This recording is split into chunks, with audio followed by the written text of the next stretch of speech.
My name is Irene. I'm standing in my mother's dining room, the air thick with tension. The family is gathered, and in front of them, I'm about to expose a truth that has been hidden for decades. It all started 3 months after my beloved grandmother, Amelia Thompson, passed away. I was still reeling from the loss, trying to find a way to cope with the void she left behind.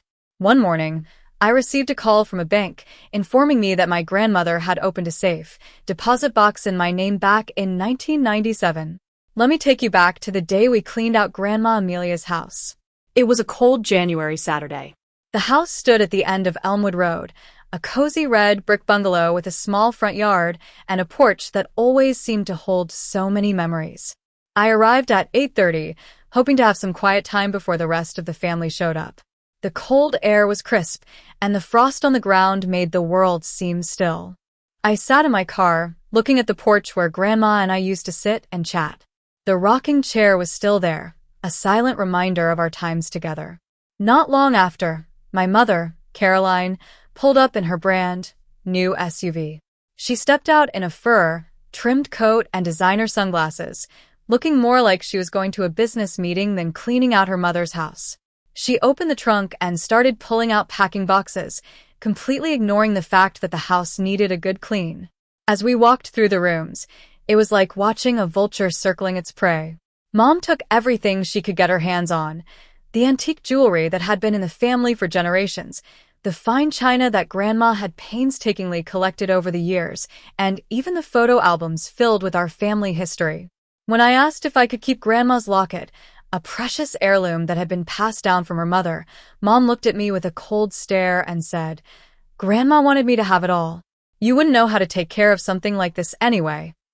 I felt a lump in my throat, but I didn't say a word. Everyone else in the family just stood there, silent. All I was left with was a chipped teacup, the only thing Mom didn't want. Little did I know then that Grandma had been planning for this moment for almost 30 years. 2 weeks later, I went back to my job as a 4th grade teacher at Oakwood Elementary. Teaching was my passion, but at night, the grief would hit me hard. I would look at the few pictures I had of Grandma on my phone and wonder why Mom was so eager to take everything. I called Mom about getting copies of the photo albums, but she just brushed me off, saying, "I'm dealing with the estate. Stop being so needy." One Wednesday night, I received a text from my cousin Lily. It was a link to an online auction site, and the item was Grandma's locket. I was in shock.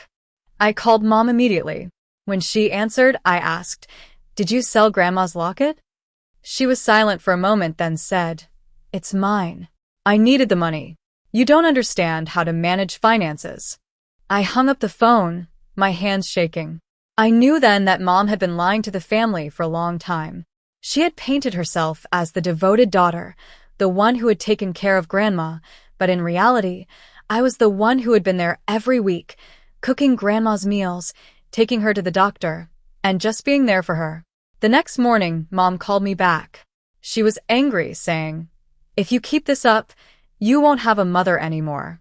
I gave up my life for that woman, and you just showed up on weekends like a tourist." I didn't argue with her. I knew the truth, and I was determined to find out what else she was hiding. That same morning, I received a call from the bank. A woman named Mrs. Jenkins informed me about the safe deposit box. I was stunned. I asked who had opened it, and she told me it was Grandma. I also asked if Mom knew about it, and she said our records only showed my name as the authorized holder. I couldn't believe it. I tried to remember a summer in 1997 when I was 7 years old. Grandma had taken me to a building downtown. She bought me an ice cream cone and told me to wait in the lobby. She came back 20 minutes later, looking calm and satisfied, and said, "We just did something important, sweetheart. Someday you'll understand." I had never asked what she meant. That evening, I called my Aunt Margaret. I told her about the bank call, and she was quiet for a moment. Then she said, "Your grandmother was a very smart woman. After your grandfather died in 1996, your mother asked her for $10,000 for a business opportunity. Grandma gave it to her, but your mother never paid it back or even thanked her. That's when Grandma started to lose trust in her." I started to piece things together. Grandma had known all along what Mom was capable of, and she had been planning to protect me. I decided to look through the small box of papers I had taken from Grandma's house, papers that Mom had thought were unimportant. At the bottom, I found a business card for an attorney, Mr. Harris, who specialized in estate planning. I called Mr. Harris, and to my surprise, he said he had been expecting my call. He told me that Grandma had been his client for over 20 years and that she had come to him in 1997, worried that Mom would take everything when she was gone. He said, "She wanted to make sure you had a future, and she asked me not to contact you directly. The bank would reach out when the time was right." A few days later, Mom called me, trying to be nice for once. She said she was sorry for being hard on me and invited me over for dinner. But then, she casually asked if Grandma had ever mentioned any accounts or papers. I knew she was fishing, so I said I didn't remember anything. The next day, Mom sent a group text to the family, calling for a meeting at her house on Saturday to finalize Grandma's estate. I had a feeling it wasn't going to be good. When I walked into Mom's house on Saturday, I saw documents spread across the dining table. Mom had hired a lawyer, and the papers were a consent agreement designating her as the sole executor of Grandma's estate, with full control over all personal property. I asked, "Why do we need to sign this?" "Grandma's will says the house gets sold and the proceeds are split." Mom's face hardened, and she said, "The house is one thing, but Mom's personal belongings are mine. And you're just a school teacher. You don't understand finances or estate management." I looked around the room. Everyone was silent, except for Lily, who gave me a sympathetic look. Mom continued, "If Grandma had wanted you to have anything, she would have said so. You can't handle it." That was the moment when something inside me snapped. I had been quiet for too long.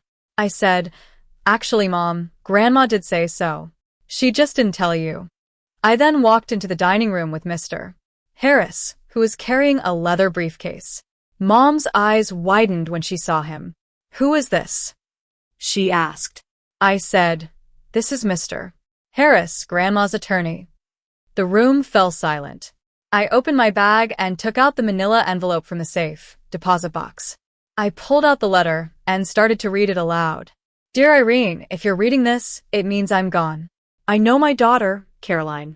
She has always wanted what isn't hers. After your grandfather died, she asked me for money and never paid it back. I'm making sure you have something she can't touch. What's in this envelope is yours legally, completely." Mom's face turned pale. I continued to read about the certificate of deposit worth $30,000, the deed to a small piece of land on the outskirts of town that Grandma had bought in 1984, and a savings account with a balance of approximately $25,000 at the local credit union, all in my name. "Mr. Harris spoke up and said, "These assets were established outside of Mrs. Thompson's probate estate. Irene is the sole legal owner, and they cannot be contested." Mom stood up, her chair scraping the floor. She shouted, "This is fraud. She was manipulated." Mr. Harris calmly replied, "Mrs. Thompson was 55 years old in 1997, in full mental capacity, and I have documentation signed by her physician to prove it." I looked at Mom and said, "You took everything from Grandma's house. You sold her locket. You've been lying to the family for years. But Grandma knew what you would do, and she planned for it." The room was so quiet you could hear a pin drop. My Aunt Margaret started to cry, and Lily gave me a thumbs up. Mom sat down, defeated. For the first time in my life, she had nothing to say. In the following weeks, 3 of our relatives, including Lily's parents, decided not to sign Mom's paperwork. Without their consent, Mom couldn't position herself as the sole executor. The probate court appointed a neutral third-party administrator to handle the estate. Mom called me several times, but I didn't answer. Her voicemails went from angry to desperate. She said she needed help with bills, but she never apologized.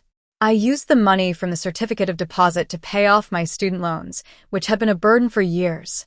I also put the remaining money into a savings account, giving me a sense of security I had never felt before. In early March, I drove out to the piece of land. It was a beautiful spot with a small stream and a grove of trees. I remembered Grandma taking me there when I was a child, saying, "Someday, this will be yours, sweetheart." Mom's house went on the market in April. I knew she had been living beyond her means, relying on the inheritance she thought she was going to get. Without it, she couldn't keep up with her debts. I didn't feel any joy at her misfortune. I just felt sad that she had chosen to be so greedy and untruthful. But I also felt grateful to Grandma for protecting me. A few months later, I received a letter from Mom. It said, "I'm still your mother. I made mistakes. Can we talk?" I thought about it for a long time. I wrote back, "Mom, I love you, but I can't have a relationship built on you pretending none of this happened. When you're ready to be honest about what you did, I'll be here." I sealed the letter and dropped it in the mailbox. I'm not sure if Mom will ever change, but I know I've learned a valuable lesson about family, trust, and standing up for what's right. And I'll always cherish the memory of Grandma, who loved me enough to plan 28 years ahead to make sure I'd be okay.